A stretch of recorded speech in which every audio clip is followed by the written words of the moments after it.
Oh, God, it's over. It's all over. Oh, this is how it ends. We were warned. It was right there in the book of bloody Matthew 24/7. Nation will rise against nation, kingdom against kingdom. There'll be earthquakes. Earthquakes! That's the least of our problems now, earthquakes, isn't it? It's the end of the world. The end of the world.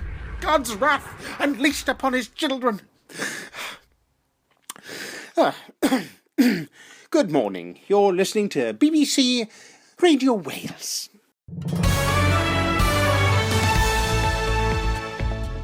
Yes, today is the apocalypse, so make sure you do take a little extra care if you're heading out and about today.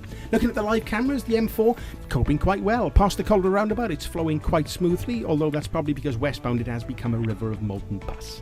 Eastbound again, not too bad. There is one lane closed at the Bringlass Tunnel. That's due to weeping ghost children. Onto the A465, it's moving slowly west of Headwine on the Heads of the Valleys Road. That's because the valley is now full of heads. Not quite sure what happened there, but people are slowing down to have a look. The A470 around Brecon, there's a lane closure northbound. That's due to a lorry spilling its cargo of locusts. On the A40 near Newin, I'm getting reports of an enormous headless horseman coming down from the sky and clutching up cars. He's already nabbed a Frontera, so you may want to be extra careful if you are driving a Vauxhall. Finally, the A55 North Wales Coastal, that's closed east and west due to an accident involving a hearse. Apparently the corpse came back to life, strangled the driver with his own intestinal tract and is now in the central reservation, vomiting hot diarrhea, doing a little dance. Traffic officers are on the scene there. That's all from me. More in half an hour. Weekday mornings from 10. This is Jason Mohammad on BBC Radio Wales. Call now 03700 100 110.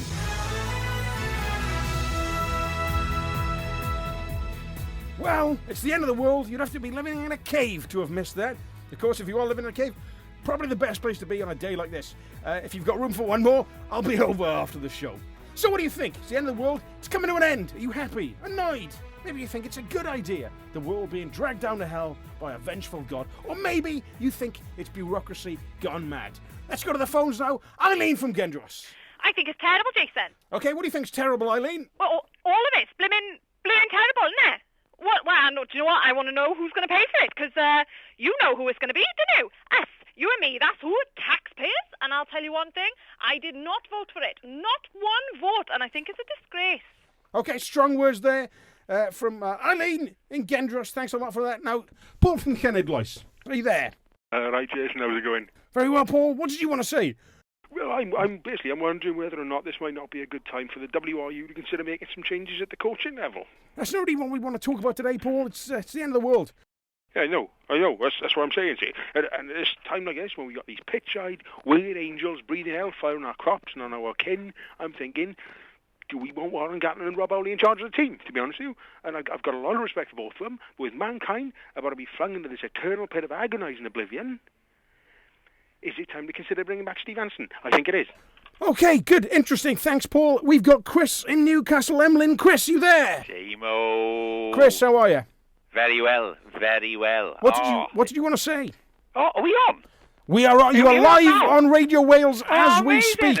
Right? What it is, right? At the end of the day, when all's said and done, I think it's quite good. You know, the end of the world. Okay, do you want to expand on that? How do you think the end of the world is good? Yep. Do you want to expand on that? How the end of the world is? I don't know, Jamie. See, I wasn't prepared for any follow-up questions. I wasn't really expecting Right, well, it. you've got one. Chris, end of the world, why is it good? Chris from Newcastle, Emlyn. Well, maybe, I suppose people need jobs, don't they? So, you know, you could give them jobs. Be good for jobs. All right, which jobs in particular do you think, Chris, benefit from the apocalypse? JMO, you're like Paxman. People who clean up guts. Listen. Okay, thanks, Chris. Thanks for Shania Twain. We will be playing. We'll cue that one up for you. End of the world, Chris. Keep those calls coming in, unless you're Chris. Don't forget, we're also on Twitter and on Facebook. But now I'm joined in the studio by the man ultimately responsible for the apocalypse, God. Good morning, Jason. It's lovely to be here. Thanks for being here. Let's just get straight to it. Rivers of blood, molten lava running through the streets, the dead rising from the grave. It's not all good, is it? Well, no, Jason, it's not. Purges like this are necessary from time to time, however, but if I could just pick up on one little point one of your callers made, personally, I think that Warren Gatlin doing a fantastic job in what has been a very difficult season. Can I just say... Who's that there? It's Eileen from Gendros again. But can I just say to you, Mr. God, what you're doing is completely unconstitutional. Well, Eileen... Gavin, can we cut her off? Don't you forget that it's our taxes that pay your salary. Well, technically, that's not quite correct, It Eileen. is true, and you know it. Eileen, please, can we just give God a chance to respond? Listen, Eileen. It makes me sick. Wow. Gavin, can we cut her off? Can we cut her off? Good, she's gone. Sorry about that, God. But technical problems, I'm sure you understand. I do hope you don't smite myself.